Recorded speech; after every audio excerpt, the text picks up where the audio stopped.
بسم اللہ سبحان اللہ سبحان اللہ نحمدہ ونصلی علی حبیبہ الکریم اما بعد فاعوذ باللہ من الشیطان الرجیم بسم اللہ الرحمن الرحیم ثانی اثنین اذ ہما فی الغار اذ یقول لصاحبہ لا تحزن ان اللہ معنا صدق اللہ مولانا العظیم و صدق رسولہ النبی الکریم الامین ونحن علی ذلک لمن الشاہدین والشاکرین والحمد للہ رب العالمین۔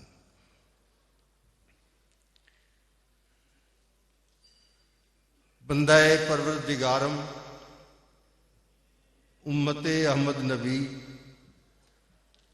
دوست دار چار یارم تابع اولاد علی مذہب حنفیہ دارم ملت حضرت خلیل خاک پائے غوث اعظم زیر سایہ ہر صدر عالی مرتبت پیر طریقت فخر المشائخ نقیب ملت اسلامیہ حضرت قبلہ پیر محمد نقیب الرحمن صاحب دامت برکاتہم العالیہ اور ان کے فرزند ارجمند جو الولد سر لابیہ کا مصداق ہیں، صاحبزادہ والا شان حضرت قبلہ صاحبزادہ محمد حسان حسیب الرحمن صاحب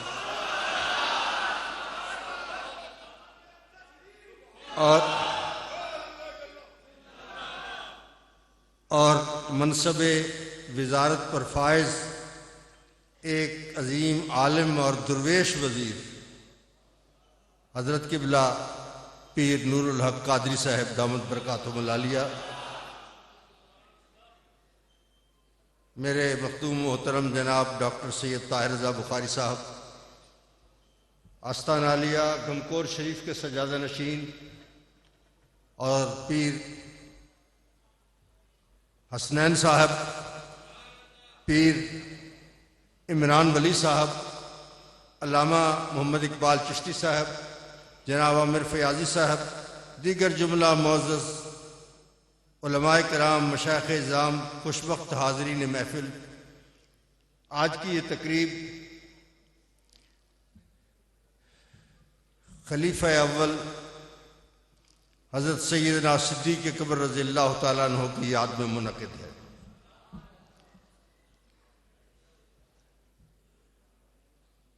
بلا شبہ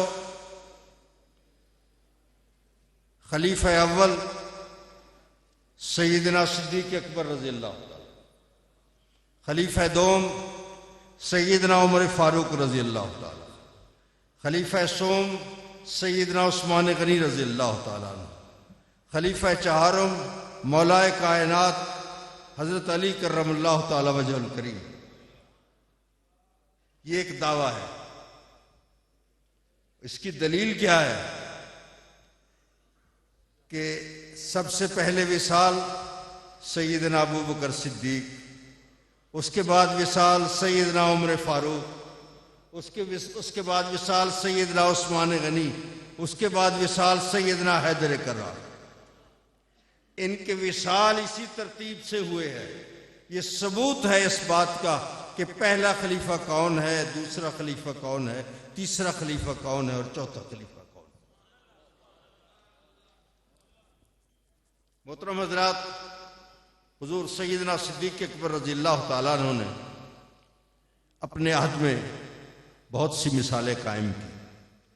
زکوٰۃ کے مسئلے پر سیدنا صدیق اکبر رضی اللہ تعالیٰ عنہ نے جس طرح بڑی مضبوطی کے ساتھ اس پہ عمل کرایا ہے، یہ اس دور کے لیے بہت زیادہ ضروری تھا، اور وہ آپ نے وہ بنیاد رکھ دی اس پر جو آج تک قائم ہے۔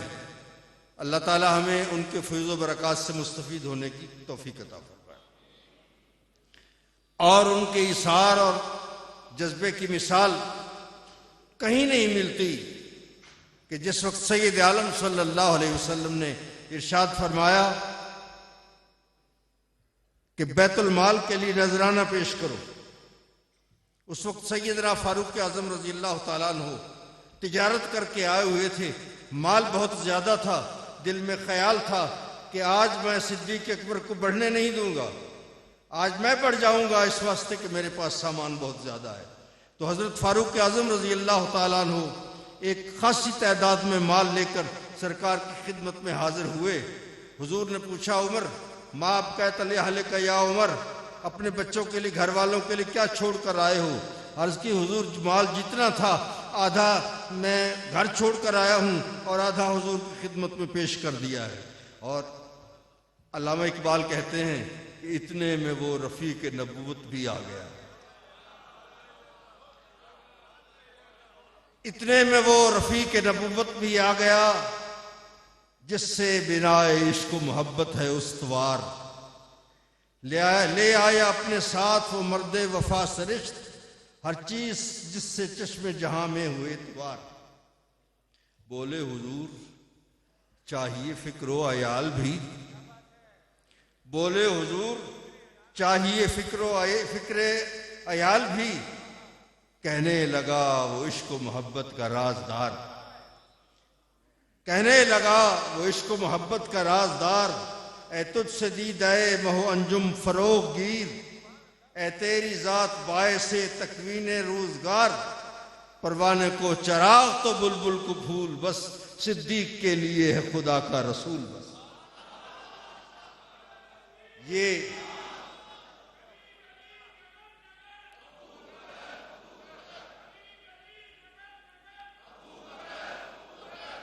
جس وقت آیت مبارکہ نازل ہوتی ہے کہ الیوم اکملت لکم دینکم واتممت علیکم نعمتی ورضیت لکم الاسلام دینا، تو اس وقت تمام صحابہ کرام نے جشن منائے، خوشیاں منائیں، آج اللہ نے ہمارے دین کو مکمل کر دیا ہے۔ ایک صدیق اکبر رضی اللہ تعالیٰ عنہ تھے جو زارو قطار رو رہے تھے۔ کسی نے پوچھا آج تو دین مکمل ہو گیا ہے، آپ اس کے مکمل ہونے کی خوشی نہیں ہے کہ آپ رو رہے ہیں؟ آپ نے زبان حال سے فرمایا، اج فال فراق ڈسیندی ہے متیار کنو نکھڑیندی ہے۔ اس سے اندازہ ہوتا ہے کہ حضور کا وصال کا وقت قریب آ گیا ہے۔ تو اتنی فراست ان کی تھی۔ اسی فراست کے بارے میں حضور نے فرمایا تھا، اتقوا فراست المومن فإنہ ینظر بنور اللہ۔ اب آپ دیکھیے کہ آپ کو جو صدیق کا لقب ملا ہے، اس کے حوالے سے آپ غور فرمائیے کہ ایک محدث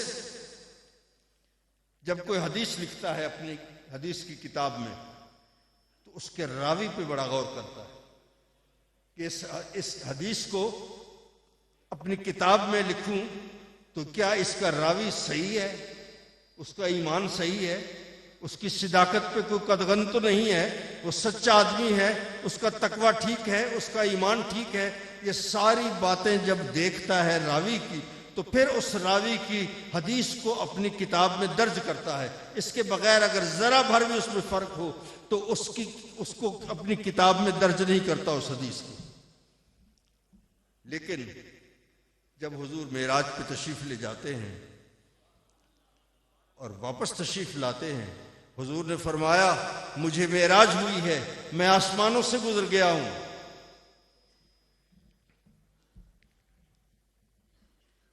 تو ابو جہل نے جب یہ بات سنی، اس نے کہا آج مسلمانوں کو گمراہ کرنے کا بہترین موقع ہاتھ آیا، کون اس پہ اعتبار کرے گا؟ اس نیت سے جا رہا ہے کہ آج میں مسلمانوں کو گمراہ کروں گا، آگے حضرت ابو بکر مل جاتے ہیں جو ابھی صدیق نہیں بنے تھے۔ ابو جہل کہتا ہے تمہیں پتا ہے تمہارے نبی نے کیا کہا ہے آج؟ انہوں نے کہا اس سے تو مجھے سروکاری نہیں ہے کہ انہوں نے کیا کہا ہے، مجھے تو یہ ہے کہ حضور نے فرمایا ہے یا نہیں فرمایا، اگر فرمایا ہے تو میرا اس پر ایمان ہے۔ تو اس نے کہا انہوں نے فرمایا ہے، میں آسمانوں سے گزر کر عرش پہ تک گیا ہوں۔ حضور ابو بکر نے فرمایا میں اس کی تصدیق کرتا ہوں۔ ایک حدیث کے لیے تو راوی کی ایمان کی، اس کے تقوی کی، اس کی ایمان کی حیثیت کو دیکھنا پڑتا ہے، لیکن اس کا راوی کون تھا؟ ابو جہل راوی تھا۔ ابو جہل روایت کر رہا ہے اور حضرت ابو بکر اس کی تصدیق کر رہے ہیں، اس پہ انہیں صدیق کا خطاب مل رہا ہے۔ مقصد کیا ہے کہ ان کے نزدیک اور کوئی چیز نہیں تھی، ان کے نزدیک یہی تھا کہ جہاں حضور کی شان کا ذکر آئے وہاں کوئی بھی بیان کرے میں اس کی تصدیق کرنے کے لیے تیار ہوں۔ یہ مقام تھا سیدنا صدیق اکبر رضی اللہ تعالیٰ عنہ کا۔ تو آج یہاں پیر صاحب نے بڑا خوبصورت اہتمام کیا اور یہ محفل سیدنا صدیق اکبر رضی اللہ تعالیٰ عنہ کی شان میں یہ منعقد کی ہے۔ میں اس پہ ان کو بے حد مبارکباد پیش کرتا ہوں۔ کیو ٹی وی کو، حاجی عبدالرؤف صاحب کو، عامر فیاضی صاحب کو بہت مبارکباد پیش کرتا ہوں، اور قبلہ صاحبزادہ والا شان کی خدمت میں بھی ہدیہ تبریک پیش کرتا ہوں کہ وہ اکثر اس طرح کی تقریبات منعقد کرتے رہتے ہیں۔ اللہ تعالیٰ ان کو اس کی جزائے خیر عطا فرمائے اور اس آستانے کو آباد و شاد فرمائے۔ دور میں ساغر رہے، گردش میں پیمانہ رہے، اور میں کشوں کے سر پہ یار پیر میں خانہ رہے۔